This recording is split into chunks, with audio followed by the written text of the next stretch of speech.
This has been a homeschool year full of change, so I will break down exactly what changes occurred and why they happened, and maybe you can relate. Hi, I'm Jenny with Kids Learning for Life, and this past school year I had a second grader, a kindergartner, and of course, as always, a toddler. So we started out the school year so innocently, just expecting to continue using what we had always used and what had always worked.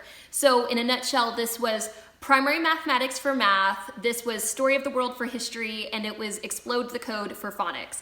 And I had even purchased this brand new science curriculum that I was really excited about called Sassafras Science. Well, fast forward to today, we aren't using any of those things. So I already made a whole video where I went in depth on my upcoming curriculum changes that I'm gonna be using for next year. So I'm not gonna go too in depth on what I'm switching to here.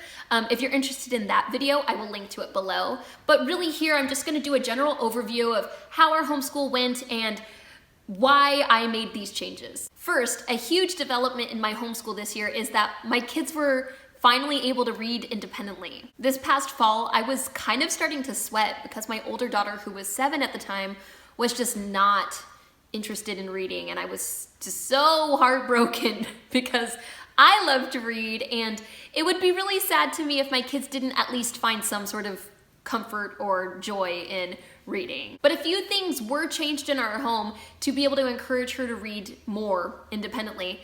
Aside from just simply meeting that developmental stage that every kid reaches at some point, that kind of allows them to actually be able to read on their own. First off, I started to limit how much time my kids could listen to audiobooks in a day. I kind of was noticing that they would just gravitate towards listening to an audiobook, having someone else read it to them, as opposed to them reading it themselves in print. So I decided to put a few more boundaries around when we can listen to audiobooks, what has to be done in our home before an audiobook can even be put on or anything like that.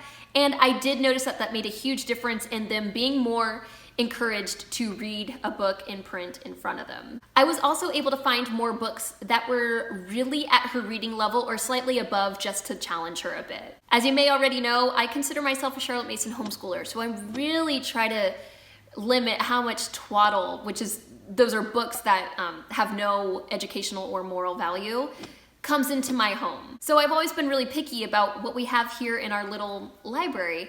And I finally got some recommendations from Stacey on some books that helped her kids read independently. So I was like, okay, let's just do it.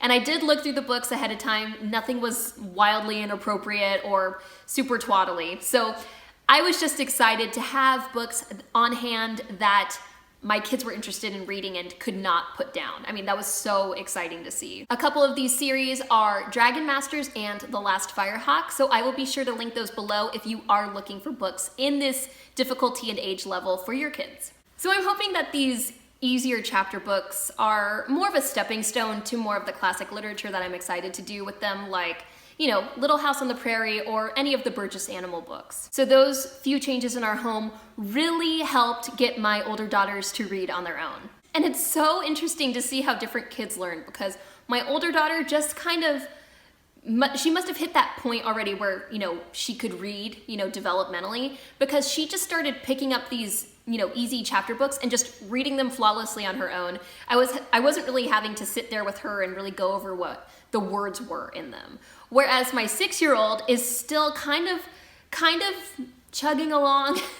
She's very motivated to read books. So she'll sit there for a good hour reading a book, really figuring out what each word is, and she still requires a little bit of help from us, but really she does great at just sitting there and decoding what everything means. I'm so excited about their reading progress, and I hope it continues into our next homeschool year. This year, I also started reconsidering using curriculum for everything. And I was feeling really restricted by curriculum in the subjects of history and science in particular. So for science, I did a kind of crazy thing and just ditched all my science curriculum altogether, which turns out that's a more common thing than I was expecting.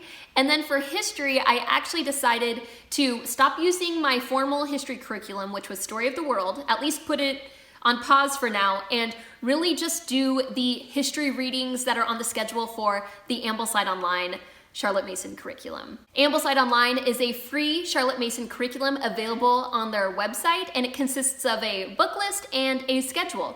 So my kids are doing a few different history readings there. Well, we're all doing them together because they're not reading these on their own. So these books are Our Island Story and 50 Famous Stories Retold. And going back to Ambleside Online itself, I've always dabbled in these history readings, so that's why us kind of jumping ship from Story of the World to Ambleside Online wasn't a massive change. In my homeschool, we had already been doing Our Island Story. We just kind of threw 50 Famous Stories Retold in there as well, even though I already had a copy. I don't know why I hadn't started it yet. I just know that before really looking at Ambleside Online, I was always just kind of intimidated by how the schedule looked. It just looked way too intimidating, and I was just always coming up with excuses why I couldn't really follow their schedule. But once I really did dive into the history readings by Ambleside Online, I was really excited to kind of start doing the other subjects that Ambleside Online offers too.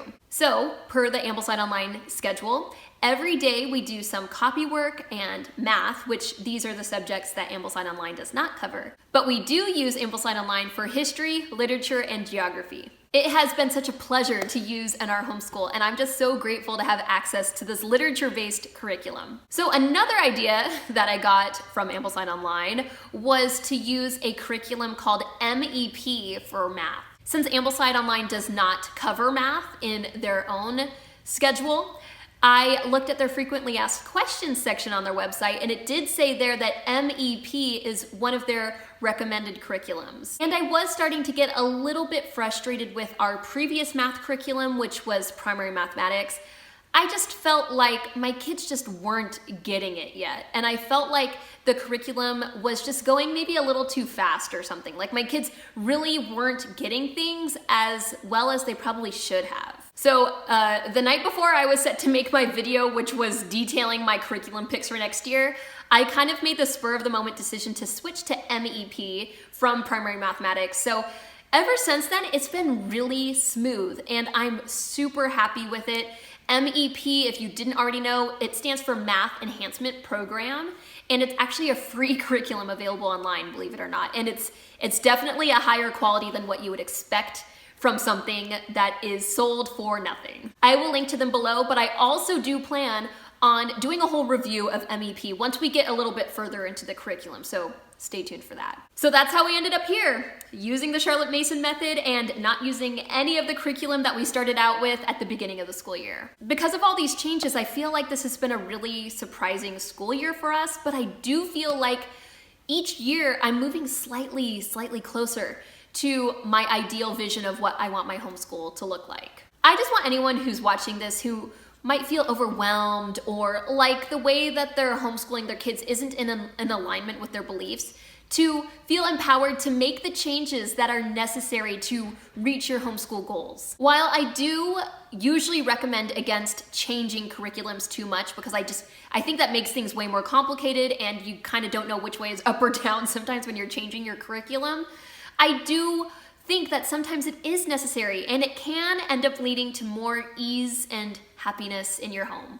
Since I've referred to it quite a few times in this video, I will be linking right over here to my curriculum picks for next year, so you can check that out and learn more in depth about what I chose and why I chose it. See you next time, and happy homeschooling.